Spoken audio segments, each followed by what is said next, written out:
we've been very serious about renewable energy, not from now, for the past 15 years. Look at Masdar when it has been started, right? Here in Dubai, Middle East Energy Summit is happening where 900 experts and the solution providers are here to showcase their best practices, also the tools which can be used to fight the climate change. Imagine 15 years ago, when we're one of the largest producers of oil, we've been talking about renewable energy. Masdar was created just to make sure that renewable energy is there. And the mission was, how do we celebrate the last barrel of His Highness Sheikh Mohammed bin Rashid bin Zayed has said, how do we celebrate the last oil barrel going out of UAE? By having the renewable energy. So we've been, as a Masdar, has been investing heavily across the globe in what you call improving technologies of renewable, on those startup companies with new ideas they have, and how do we accelerate the development of renewable energy, not only just from solar, not only from windmill, but all the other things coming up. Now the hydrogen is a new things. And mind you that UAE itself is one of the largest producer or investor as well in the solar panels. So it's just amazingly that we are very pivotal sitting over here, because we should be developing this from the climate change perspective, so we're leading that. We discussed various experts from the policymakers to the manufacturers. The first thing we have to think about is the interconnection between the MENA region, the grid connection from the east to the west, from Morocco to Saudi Arabia, to Turkey, to Europe, to India. Why not? Because anything will start with discussion, and then meet your concern and work for that. So earlier also we had lots of discussion. Many COP happened, like even the 27 also there were so many commitments. Yeah. What you have the next one, I think it should be here. Yeah, it is here. I think we have to go straight toward our goal, because in my opinion, the COP27 didn't get good results, because especially for concerning the third world countries who are suffering from the disaster of the fossil fuel.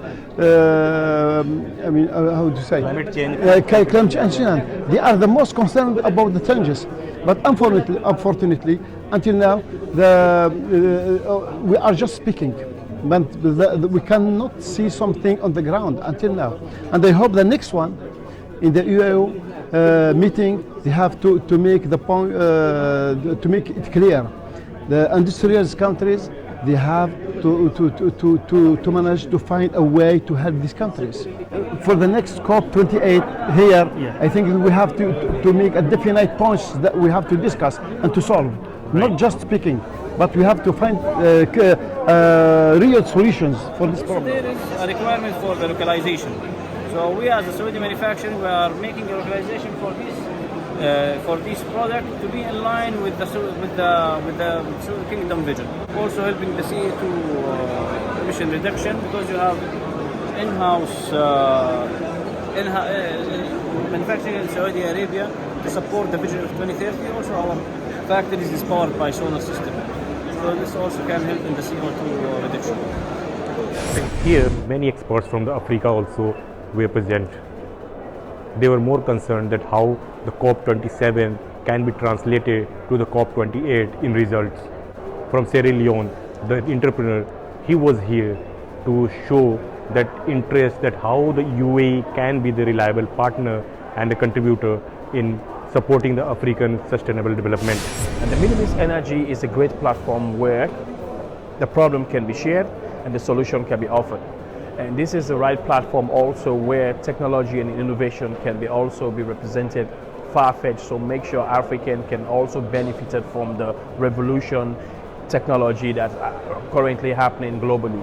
And some of the problems we have in Africa is not new to the West or to Asia or the Middle East. These are problems that happened before in their own time, just that they find solutions to their problem. And we are now in this position. How do we represent ourselves as Africans? And we have to make sure we understand the problems that we have in Africa when it comes to energy. And then the next stage is to how we can get the solutions from the people who already been there and solve these problems before. They are discussing various challenges for the security and also the threats happening across the world. But at the same time, security is also an issue that is being discussed in UAE from different parts of the world. The experts from the security and other digital risks, they are here to discuss and find the solution and exchange the best practices to counter those kind of risks. About an accidental fall that happened in Gemini. The same place, I also try to understand the perspective of the commander of Dubai Police. COVID-19, I think the infrastructure being built by the government that helped everyone, not only the police, even the transport sector, health sector. So we were really very comfortable to deal with our community at that period. And we as Dubai Police, I think you went to the command and control today. It's very impressive. We invest a lot and we push a lot, not only on the technology, but on our individuals and employee to have that level, how to use the maximum of the technology they have.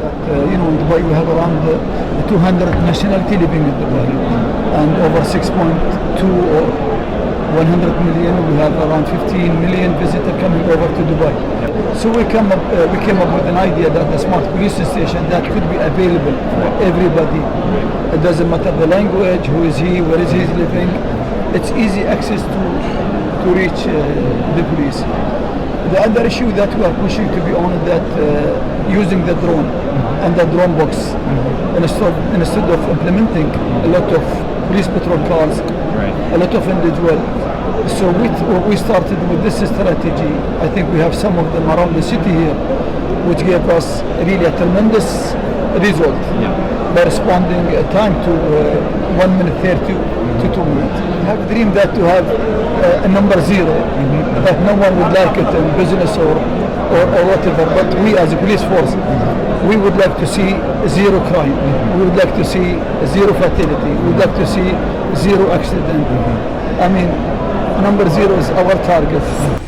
Amid of all these high-end discussions in UAE related to energy and security, many things are being discussed. ChatGPT is one of them. I discussed with the experts here what he thinks about the ChatGPT and the effect on the society. Whole world is suffering through, one is the climate challenge, another is the security issue. So that is happening. It's not only about the policing or the crime things, also about in the digital world. And digital risk is the most important risk everybody is facing. And now we talk to the ChatGPT.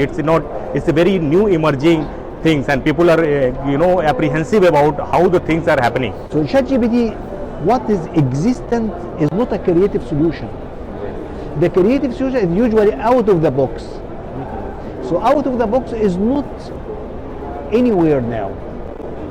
So if you like to think out of the box, it can assist you, but it will not find the suitable solution for you. So that's why human being, by nature, is better than any new technology.